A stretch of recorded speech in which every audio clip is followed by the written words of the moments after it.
Welcome to the Barbershop Show. I'm your host, Matt Horner, with my co-host, Keith. How you doing? I'm doing great, Matt. How are you? Doing good.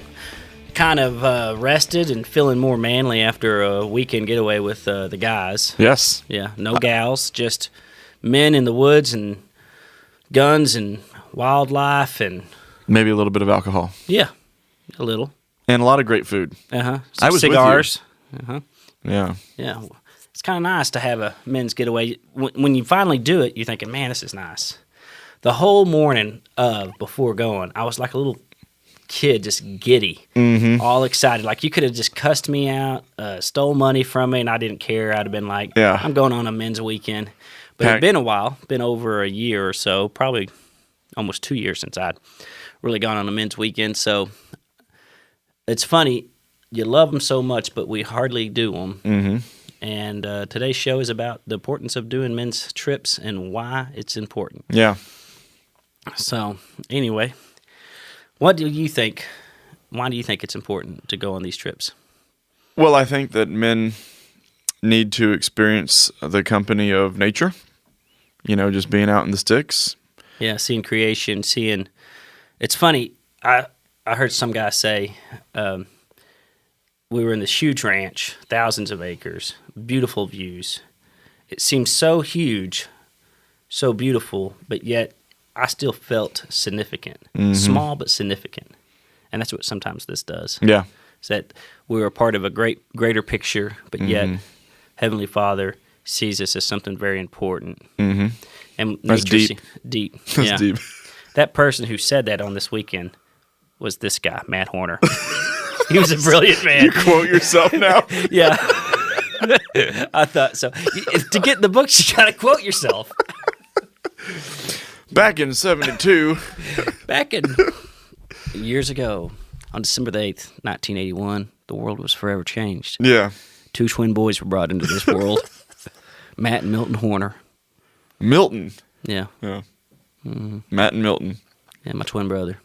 The evil one. Yeah. I haven't met him yet, so that's the jury's still out on that. Yeah, I know. That's what you say when you don't know him. Yeah, exactly. Yep. So, but no, I think you're right. I think connecting, with the Heavenly Father, and there's just something to be said about men in the woods. In that environment where there's this survival feel. Men are built to hunt. They're built to protect and to be manly. And I think that's one of the things that the guys' weekend does is it allows us to just be men. However vile or inappropriate or childish that may be, we can just get into there and be ourselves. Some of the great cultures built around men's weekends, Vikings, I imagine they said, hey, let's all get in a boat, go pillage and raid. Go conquer something. Go conquer something, kill something, you know? Have you ever seen a sea serpent or something? So those are probably some good weekends. I imagine. They probably had some tragedies, too. Yes. Sometimes that happens in men's weekends, because stupidity seems to creep itself in. It seems like a good idea. Yeah. And it's like the famous last words of a redneck is, watch this. That happens. Yeah, watch this. I bet you the redneck that said that, he was on a guy's weekend. He was at deer camp or something. For sure. So I almost died this weekend. Yeah? Yeah. Yeah. What happened? I was on the Ranger, a different Ranger than you were on. I was on the high seat. In the bed.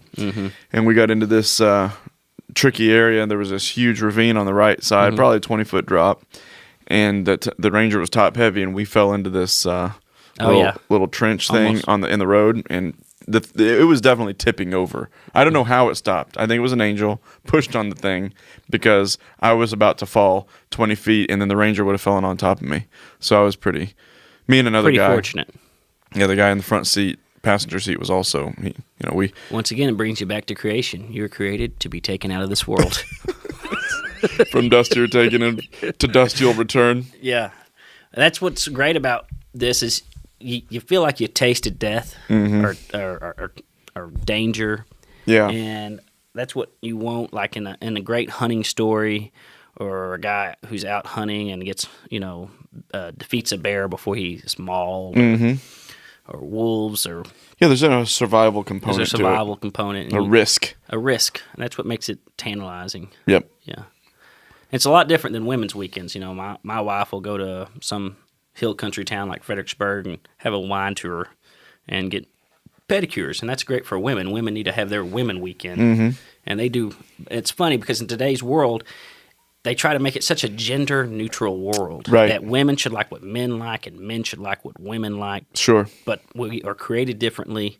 Our weekends away from the family and the spouses should look differently. Yeah. I would be concerned if my wife jumped in a bunch of rangers to go deer hunting with a bunch of ladies. I'd be like, my red flags would be going up everywhere. Seriously. Like, this is not right. I don't think you should go.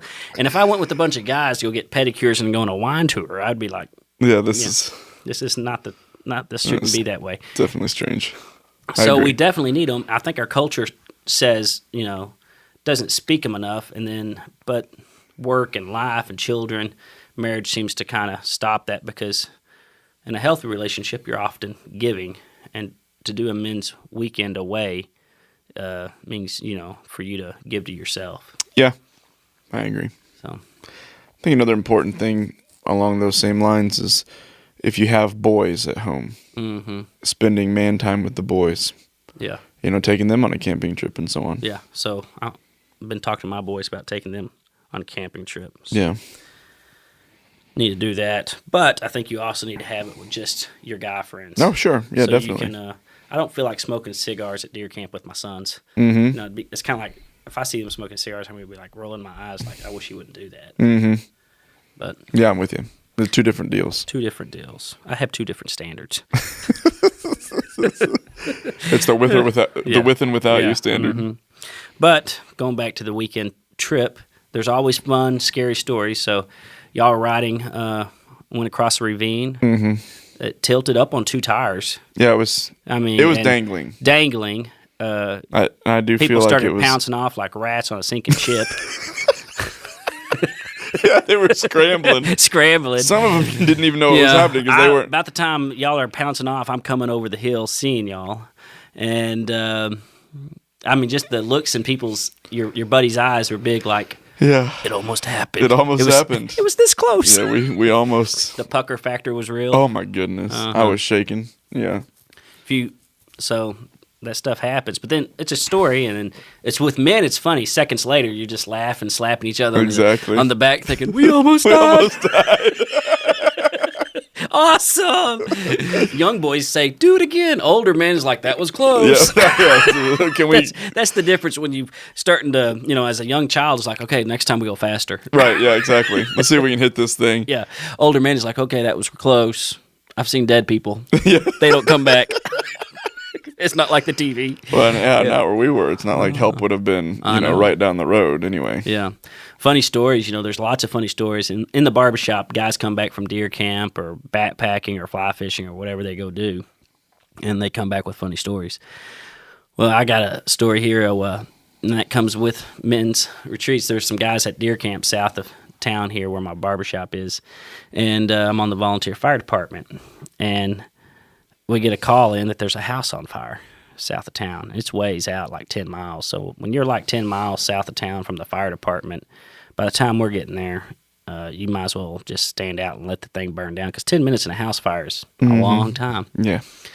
So we get there. The house is fully ablazed, but it's on several acres, like a ranch. And we're at the gate at the highway, and I'm looking there at the gate at the highway where the culvert is in the ditch, and there's shingles, roof shingles there. And I thought, well, I've been to several house fires. I've never seen so much debris so far away from the house. And we look at everything, and you see like just lots of weird debris that was near the house or on the house. Like I saw a thermometer that would be on the porch, that was blown off. And, of course, you drive up to this house, and immediately to the right of the house is a line of deer campers or hunting, campers with hunters, and they're all wearing. And about this time, they see that we came with sirens and everything, and you see the coolers up, and there ain't a beer in no one's hand. You know what I'm saying? Everybody's sobering up real quick because now the law is here. You know what I'm saying? Exactly. And they go, "What's going on?" And is the house on fire? Do you want us to put us out? And the guy's like, no. And luckily, they didn't lease this land; they owned it. And He's like, yeah, kind of a funny story. And you can tell the guy's trying to think about what's he going to say. He goes, nobody's living in that house. It's just an old abandoned house. He goes, a coyote ran across the way, and I grabbed my gun, and I shot, and I missed, but I hit the propane tank and then accidentally ever blew up the house. And we saw shingles like a good 100 yards away from that fire. I'm not talking about 10 yards away. I'm talking about like, I don't think I could have thrown a shingle. Yeah, it was a major explosion. And a plastic outside thermometer that far. And so, anyway, I look over at the fire chief like, I don't know, are we supposed to put this out? He goes, well, is it insured? And the guy goes, no, it's not insured. And he goes, the fire chief then asked the amazing question, do you want us to put it out? And he goes, no. And he goes, okay. He goes, you understand if you make an insurance claim on this, it'll be a felony. And the guy goes, I understand. So I got to thinking, well, that's pretty cool. Yeah. If I ever have a abandoned house I need a demo, just blow it up. Blow it up? Mm-hmm. That's crazy. I can't those believe guys were like deer in the headlights, though. They were scared for a second. And then they realized after that, then we all started cutting up. Yeah. And then the story you kind of could tell, you're fishing. I think tannerite and propane was involved. Yeah. Like a combination of explosives. But probably not a coyote at all. Not a coyote. No, the coyote was so I don't go to prison. Exactly. Mm-hmm. Exactly. But Big Brother probably saw it all on satellite. Oh, boy. Let's not go there again. But yeah, you're right. They did. Yeah. So that's that was a funny story. I went on a guy's weekend one time. We were going up to the mountains of Colorado. Uh-huh. And we had sort of talked about we had a guide, a mountain man. His 70-year-old man had been attacked by a bear more than one time. Wow. He was crippled his entire left side of his body, but he was an unstoppable force. Mm-hmm. And knows everything about everything, goes to these rendezvous, all this stuff. Anyway, so we were going up there with him. He didn't even have a cell phone. That's the kind of guy I'm talking about. We just happened to meet him. We had to meet him at the right place at the right time, back when that happened. Mm-hmm. And so a group of guys were going up there. We had all bought fresh gear. It was the first time I'd bought a backpack and, a sleeping bag, special sleeping bag, so on. And so we thought, we're just going to take it easy. We don't want to rush. We're here for the experience. We had planned like 5 days to go up this mountain, and we're going to take it easy. Well, Ken, our guide, made us think that we could get that accomplished, but he probably knew that there was no way. Well, anyway, what happened is we ended up hiking about 8 hours that day, 8 to 10 hours that day before we could get to a place to put down our tent. Mm-hmm. And I had a friend with me, and he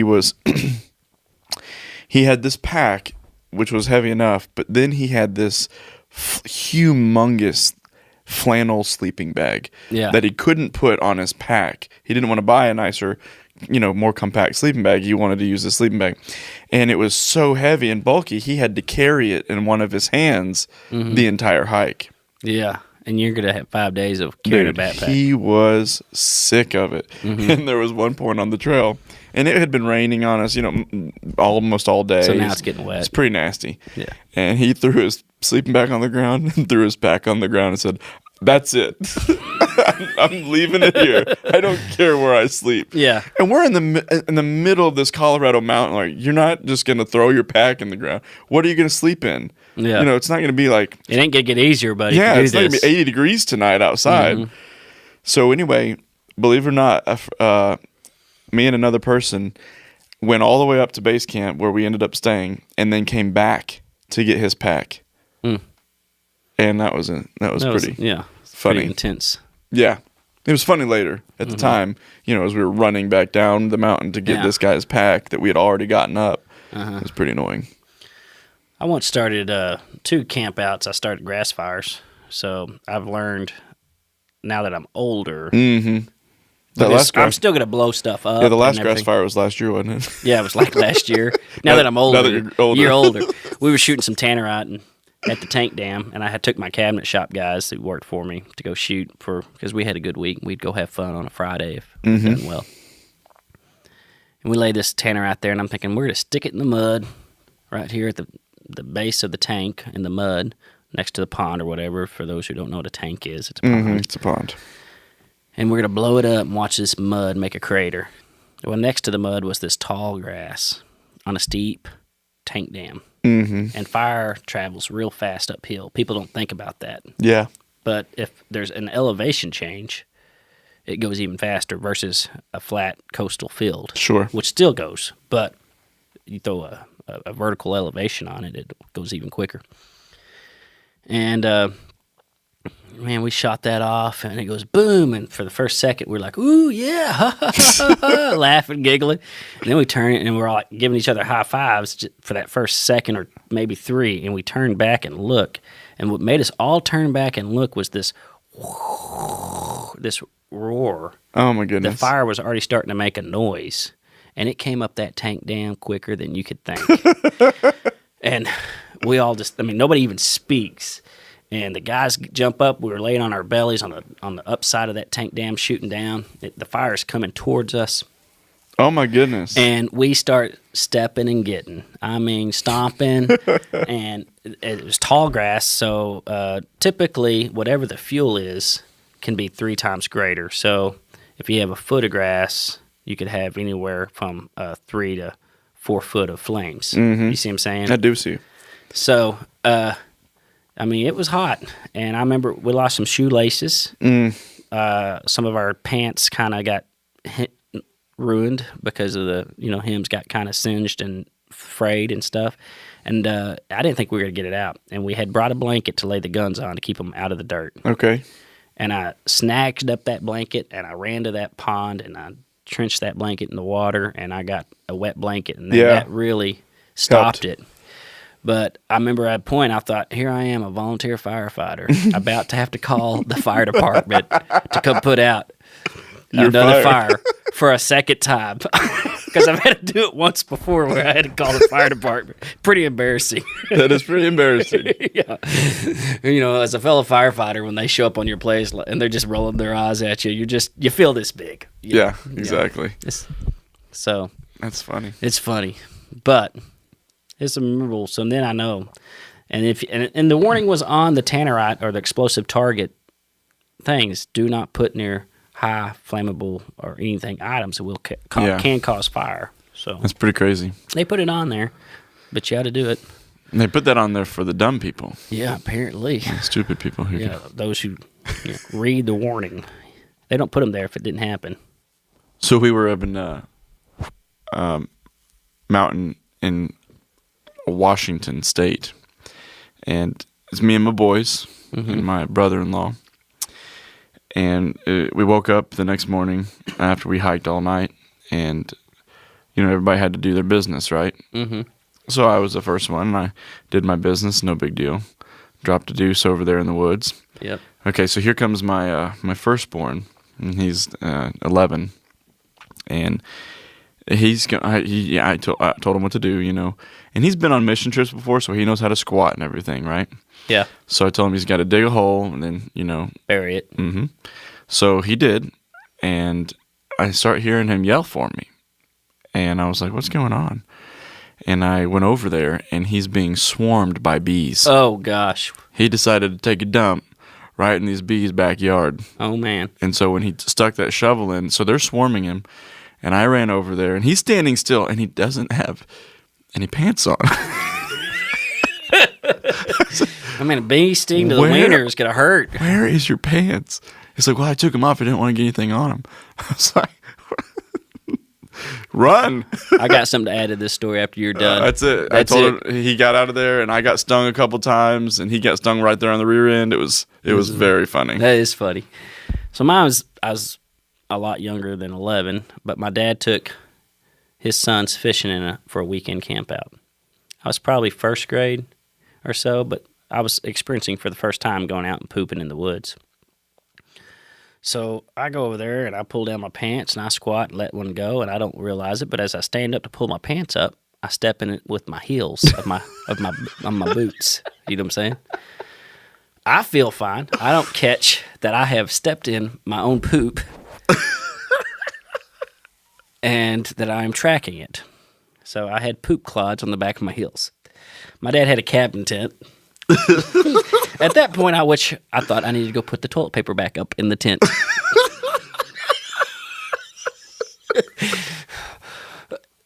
So as a first grader, I felt like I should go and put things back. Well done. So as I go back in the tent, I walk across the sleeping bags. And I proceed to put my poop heels across everyone's sleeping bag. With little poop tracks. All the way back out. It made like a perfect circle. One putting it up, and then me coming right back out the door. Oh, my gosh. A few minutes later, Dad goes, he's yelling. He's upset. He goes, boys, come over here. And we all come over there. And it was a yell that I could tell one of us is in trouble. Yeah. And who did this? And I see those poop tracks for the first time. I never caught them. You know what I'm saying? Missed it. Who did this? I mean, there's poop on sleeping bags. There's poop on the tent floor. Who did this? And immediately there's tracks. So what does all three boys do? Look at their shoes. They go look at their shoes. And who is the one still with poop turds on the back of his heel? Oh, my gosh. My dad was furious. He gave me a strong talking to. Yeah. And made me clean it up. But, of course, first grade, I'm cleaning it up like a first grader. Yeah, for sure. So he still had to go back and clean it up. That's awesome. That's awesome. That's awesome. So I think it's important to teach you boys how to poop in the woods because they will walk on your sleeping bag with poop. It's very important. It is. Yeah. So the boy taking off his pants to take a dump, I kind of commend him. He was smarter than me. Yeah. Of course, at 11, he should be. But then and it's funny because I said, why were you just standing there? And he goes, well, I read in a book recently that when you're getting attacked by bees, you try to hold still. You don't run because they'll chase you. And I was like, man, not me. I'm running. Yeah. I'll take my chances on the run. Yeah. I'm not going to stand over the swarm of bees. Yeah. While they're just hanging out, especially without any pants on. But guys' weekends, I remember I was on a guy's weekend and I was young, a teenager, and I thought it would be funny to throw a rock at a beehive. Oh, boy. I ran too. Yeah. Did they get you? It got me, but I dove in a pond. You had to dive into a pond? Uh-huh. My brothers kept running. They got stung more. So I think if there is a body of water, and it's not, below freezing. Sure. Get in there. Get in it. Hold your head down for a while. Come back up. You might have to do it 2 or 3 times, but you'll be all right. Yeah. I suggest it. But my dad, if he got stung by a bee, he chewed tobacco for most of his life up until recently.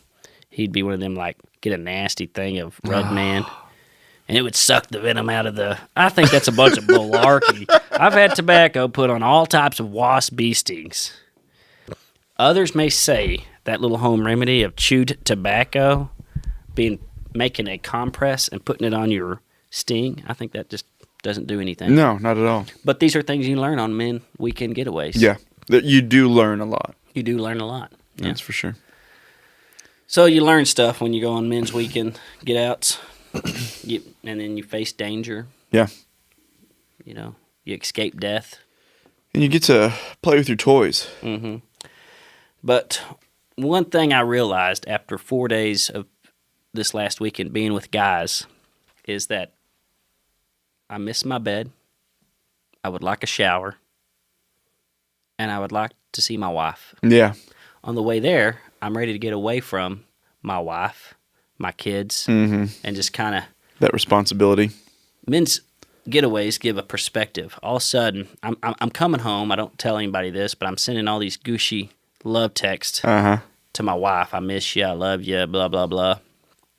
And because after 4 days of not having her, I'm thinking, I'm ready to go home. Yeah. Life can be better than this. Exactly. Yeah. Yeah, man's not meant to be alone. Mm-hmm. Yeah. So it gives good perspective. For sure. Yeah, it does. You can clear up some thinking and yeah. So I think we should go. Try to go once a year. Yeah, I'd say that's a good amount of that. Get some funny stories in. Take your boys. Yep. Sometimes don't take your boys. Sometimes don't take your boys. Especially around first grade, they'll poop on their heels and walk all over your stuff. And then come back loving your wife and family more and appreciating what God's given you. I believe that's right. Well, this is the wisdom from the Barbershop from Matt and Keith. You get what you pay for. I don't know what you're paid for, but you get what you pay for. Exactly. Till next time.